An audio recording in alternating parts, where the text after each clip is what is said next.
नर्मदे हर मित्रों, नर्मदे। आप सभी प्यारे मित्रों का फिर आज माँ नर्मदा के इस पावन एवं पुनीत तट सिद्ध क्षेत्र नेमावर में संध्याकालीन आरती एवं दर्शन में हमारे चैनल रेवा दर्शन पर स्वागत है।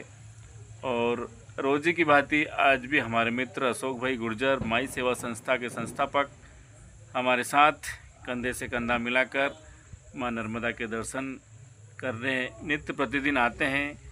कभी कभी कुछ कारणवश नहीं आ पाते अशोक भाई, नर्मदा की इच्छा नहीं होती, नर्मदा की इच्छा हो सकता नहीं होती हो। तो आज जो हमारा चर्चा का विषय रहेगा अशोक भाई, वृक्ष विहीन माँ नर्मदा के सुंदर किनारे सुंदर तट। आज माँ नर्मदा के किनारे तट कहीं न कहीं हमें वृक्ष विहीन नज़र आते हैं। कई सरकारें आई, कई चली गई, कईयों ने वृक्षारोपण किया, लेकिन नाम मात्र का वृक्षारोपण, वो वृक्ष कहीं नज़र नहीं आ रहे। बिल्कुल सही। तो माँ नर्मदा बिल्कुल वृक्ष विहीन हो चुकी है। और जैसा कि अभी हम आप चर्चा कर रहे थे, माँ अगर ये जो डैम बने हैं जगह जगह माँ नर्मदा में, अगर वो डैम न हो तो आज माँ नर्मदा का जो जल स्तर है बिल्कुल ना के बराबर हो। तो इस वृक्षारोपण को, क्योंकि लोग आते हैं, फोटो खिंचाते हैं, वृक्ष लगाते हैं और चले जाते हैं जी, आज उनकी देखभाल करने वाला कोई नहीं होता है। अगर आप मित्रों वृक्ष लगाते हैं तो उसकी जवाबदारी ले, उसकी जिम्मेवारी ले कि इस वृक्ष को मैं तब तक इसकी देखरेख करूँगा जब तक ये बड़ा नहीं हो जाता, वयस्क नहीं हो जाता। तो अशोक भाई, आप इस विषय पर क्या कहना चाहेंगे? नर्मदे दोस्तों, आप सभी रेवा दर्शन के इस चैनल के माध्यम से माँ नर्मदा के प्रत्यक्ष रूप से दर्शन करते हैं। ये हम सबका सौभाग्य है और आनंद भी है। इसके लिए बहुत मेहनत करते हैं और प्रतिदिन आपको माँ नर्मदा के दर्शन कराते हैं। आपने रामानंद भैया बहुत गंभीर विषय को लिया। ये वास्तव में एक चिंताजनक बात है। अगर माँ नर्मदा का अगर डैम ना हो, नर्मदा के जो डैम ना हो, तो वास्तव में हम नर्मदा का अस्तित्व खो चुके हैं। ये सही मायने में एक सर्वे बताती मैं, या आप में हमारी रिपोर्ट नहीं, ये सर्वे की रिपोर्ट है मित्रों। आप सुनकर आपको वह हैरानी होगी, आश्चर्य होगा और अचंभे में पड़ जाएंगे आप। एक चीज़ मैं आपको बताऊँ, अगर आप इस बार गर्मी में आपने देखा कि नर्मदा का स्वरूप शून्य था। शून्य शून्य। जो पत्थर कभी दिखाई नहीं देते थे वो भी दिखाई देने लगे इस बार।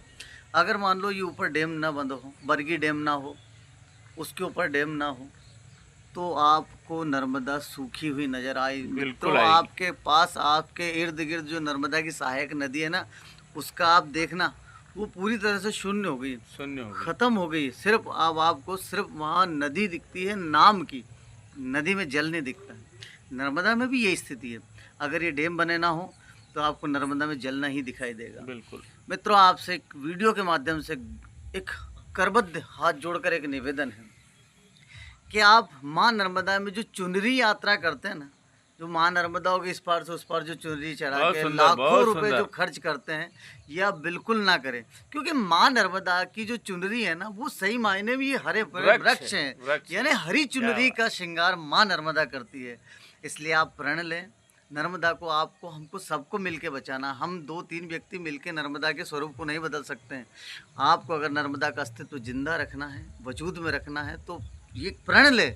आप आपकी माँ के नाम, पिता के नाम, जो पूर्वज है उनके नाम, या आने वाले अपने जन्मदिन पे, अपने बच्चों के जन्मदिन में जो भी आप उपलक्ष्य मनाएं, एक ज़्यादा पेड़ ना लगाएं। आप 100 पेड़ ना लगाएं, 50 पेड़ ना लगाएं, 10 ना लगाएं।